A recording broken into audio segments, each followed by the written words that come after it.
අපි දැන් බලාපොරොත්තු වෙනවා නමෝ තස්ස භගවතෝ අරහතෝ සම්මා සම්බුද්දස්ස.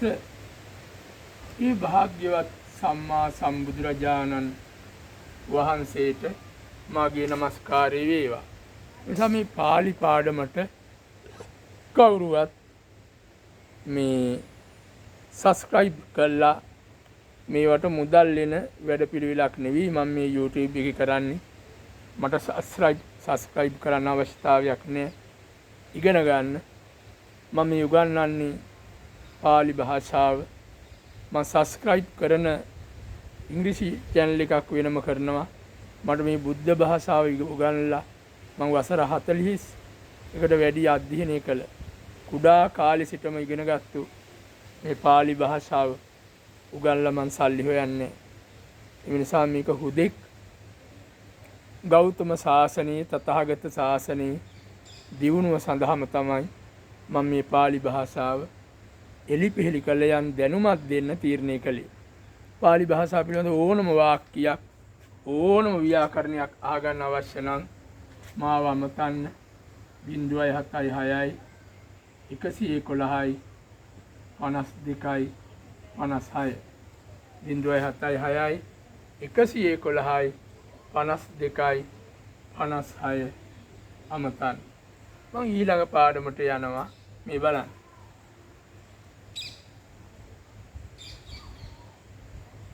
බුද්ධාය යම් තැනක බුද්ධාය කියලා තිබුණොත් ඒක බුදු හිමි හයන්නේ නෝ ධම්මාය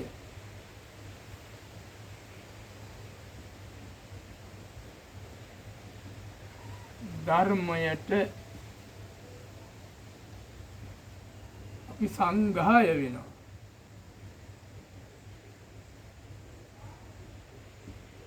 සංඝයාට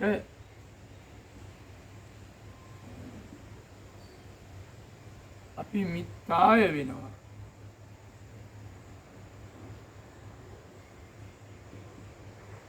මිත්‍රයාට අපි පුත්තාය කියලා දානවා.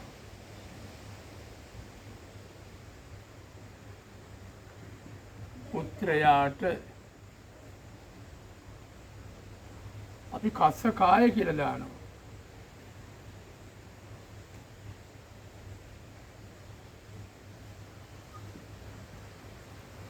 ගොවියාට අපි දේවාය කියලා දානවා.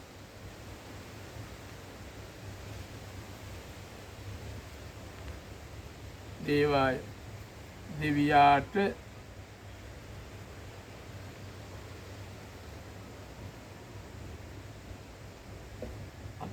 අපි දානවා නරාය. නරයාට දැන් බලන්න අපි මේ අකාරාන්ත ශබ්දවල ආය ආය ආය ආය ආය ආය ආය ආය කියලා ශබ්දයක් තියෙනවා. මේ ආය කියලා පාලියෙන් එනකොට සිංහලෙන් ටයනු වෙනවා. ට ට ට ට ට ට ට ට බුදු හිමිට ධර්මයට සංඝයාට මිත්‍රයාට පුත්‍රයාට ගොවියාට දෙවියාට නරයාට.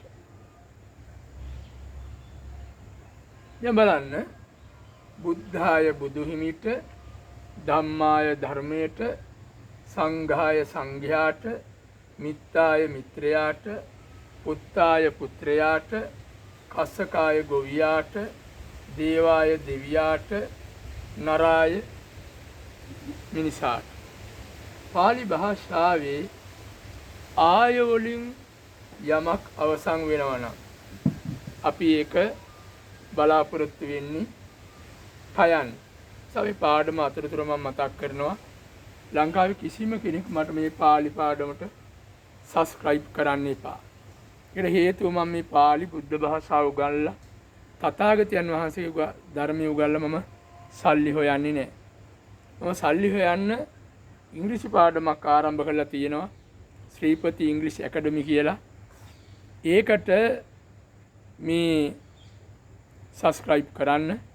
මේකට සබස්ක්‍රයිබ් කරන්න මට අවශ්‍ය නැහැ, කැමති නම් කරගන්න. මේකෙන් 7-5ක්වත් මම බලාපොරොත්තු වෙන හුදෙක් බුද්ධ ශාසනයේ දියුණුවට මේ කරන්නේ. මේ වැඩපිළිවෙලට මට සහයෝගය දෙන්නේ තංගල්ල නලගම පාරේ පොඩි පුතෙක් දුලිත දුල්සඳු කියන පුතා තමයි මට මේකට මේ සහයෝගයක් දෙන්නේ. මේ ගෞතම ශාසනයේ දියුණුවට මේ වැඩපිළිවෙල කරන්න සහයෝගය දෙනවා. ඒ වගේම මගේ මෙතිනිය චන්ද්‍රිකා ගුණරත්න මහත්මියත් මට මේකට උදව් කරනවා. එහෙමනම් අපි ඊළඟට යනවා මේ ගෞතම ශාසනයේ මොනතරම් ධර්මයේ කෙනෙක් දැනගත්තත් ඒ අයට හරියට බුද්ධ වචනයක් තේරුම් ගන්න බෑ මේ pāli භාෂාව දන්නේ නැතුව.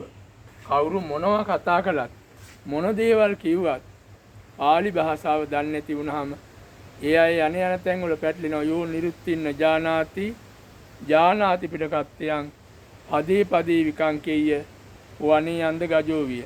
යම් කිසි කෙනෙක් මේ ව්‍යාකරණ නිරුත්ති ශාස්ත්‍ර දන්නේ නැත්නම් පදේ පදේ විකංකේය ඒගොල්ලෝ පිටකත්‍රෙම ත්‍රිපිටකෙම කටපාඩම් වුණත් ඒ අයට දැනුම හරියට එන්නේ නැහැ. ඒක හරියට වනේ යන්ද ගජෝවිය. කැලේ ඉන්න අන්ධ හස්ති රාජයා වගේ. Like the blind elephant in the forest. සමහර අය කියනවා පාලිය ඕනේ, අරව ඕනේ, මේවා ඕනේ කියලා කියන ඒගොල්ලෝ දන්නේ නැති නිසා. පාලි භාෂාව දැනතු කිසිවක් ශාසනය කරන්න බෑ. බුද්ධ ශාසනය මේක දැනගන්න ඕන. ඔය මොනවා හරි දේශනාවල් මොනවා හරි කළාට වැඩක් නැහැ. යථාර්ථවාදී වෙන්න මේ බුද්ධ වචනේ දැනගන්න ඕන. ඊළඟට අපි මෙන්න මෙහිම ගන්නවා. දැන් බලන්න බුද්දස්ස. මේ බුද්දස්ස කියලා තිබුණාම පාලි භාෂාවේ උස්ස තමයි තියෙන්නේ. මේකේ සිංහල තේරුම් දෙකක් තියෙනවා. එකක් තමයි බුදු හිමි තව එකක් බුදු හිමි ගේ ධම්මස්ස.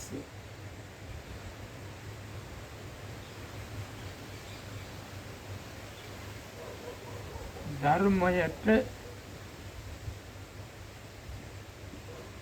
ධර්මයගේ ගාමස්ස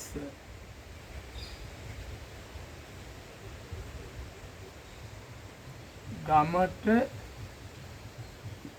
ගමගේ නිගමස්ස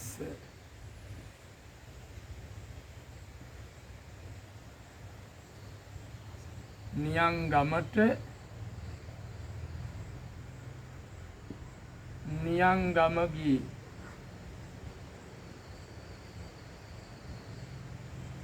චෝරස්ස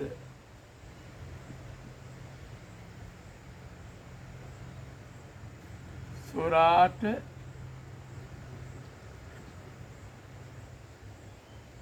සොරාගී.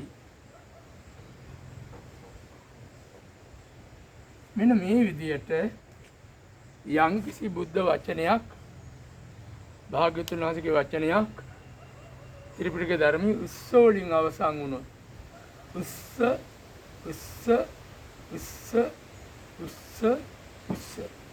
තේරුම් දෙකක් දෙනවා. බුදු හිමිට බුදු හිමිගේ, ධර්මයට ධර්මයේගේ, ගමට ගමගේ, නියංගමට නියංගමගේ, සොරාට සොරාගේ. එතකොට ඉංග්‍රීසි වල නම් මේවා භාවිතා වෙන්නේ කයනකොට to Lord Buddha of Lord Buddha. බුදු හිමිට බුදු හිමිගේ. එතකොට to the doctrine of the doctrine, ධර්මයේ ධර්මයේගේ. to the village of the village, ගම ගමගේ. ඒ විදිහට තමයි මේක භාවිතා වෙන්නේ. නමුත් පාලි භාෂාවේ හැමතැනම තියෙන උස්ස. එනම් තෙරුවන් සරණයි මේ පාඩම අධ්‍යයනය කරා.